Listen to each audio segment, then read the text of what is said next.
नमस्कार, आप देख रहे हैं जनभावना टाइम्स। मैं हूं आपके साथ शालिनी श्रीवास्तव। लोकसभा चुनाव से ठीक पहले कांग्रेस नेता राहुल गांधी के नेतृत्व में निकलने जा रही भारत न्याय यात्रा का नाम बदल दिया गया है।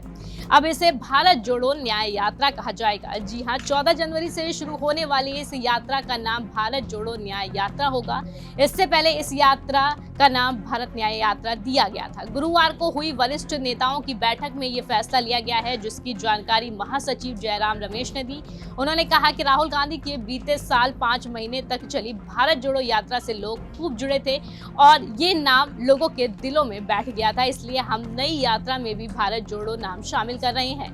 जयराम रमेश ने कहा, महासचिवों, प्रभारियों, प्रदेश अध्यक्षों और विधानसभाओं में नेता विपक्ष की मीटिंग में ये फैसला लिया गया है। उन्होंने आगे कहा कि भारत जोड़ो यात्रा एक ब्रांड बन गई थी, इसने लोगों के दिलों में जगह बना ली थी, हमें उसे भूलना नहीं। इस यात्रा ने कन्याकुमारी से श्रीनगर तक का सफर तय किया था और इसका असर भी देखने को मिला। जयराम रमेश ने इस दौरान भारत जोड़ो न्याय यात्रा का रूट मैप भी पेश किया। उन्होंने कहा कि यात्रा की शुरुआत मणिपुर की राजधानी इंफॉल से होगी। यात्रा 14 जनवरी दोपहर 12 बजे से शुरू होगी। यात्रा को कांग्रेस अध्यक्ष मल्लिकार्जुन खड़गे हरी झंडी दिखाएंगे। तो उन्होंने कहा कि राहुल गांधी इस यात्रा के दौरान सामाजिक, आर्थिक और राजनीतिक न्याय पर अपने विचार जनता के सामने रखेंगे। इस मार्च का कुल रूट 6,700 किलोमीटर लंबा होगा।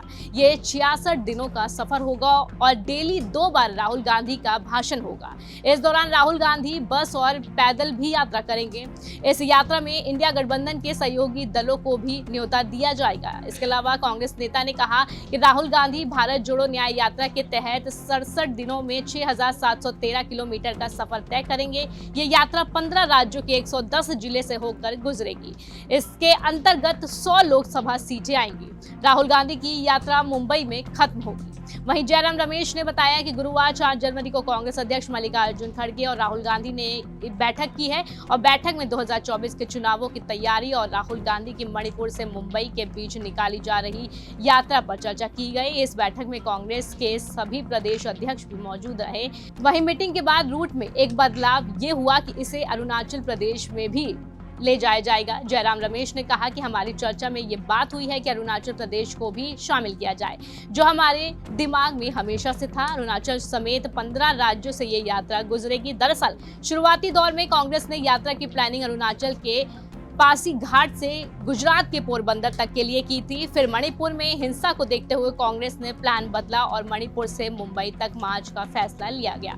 हालांकि भाजपा के एक नेता ने सवाल उठाया था कि क्या चीन को खुश करने के लिए कांग्रेस ने अरुणाचल को छोड़ा है।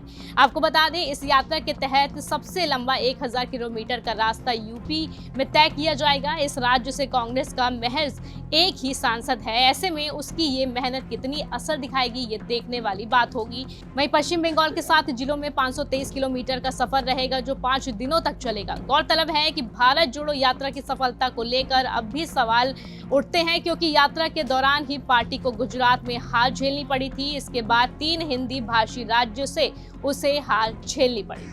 तो इस खबर पर आपकी क्या राय है, आप हमारे साथ जरूर साझा करें। ऐसी तमाम बड़ी अपडेट्स के लिए आप देखते रहिए जनभावना टाइम्स। नमस्कार।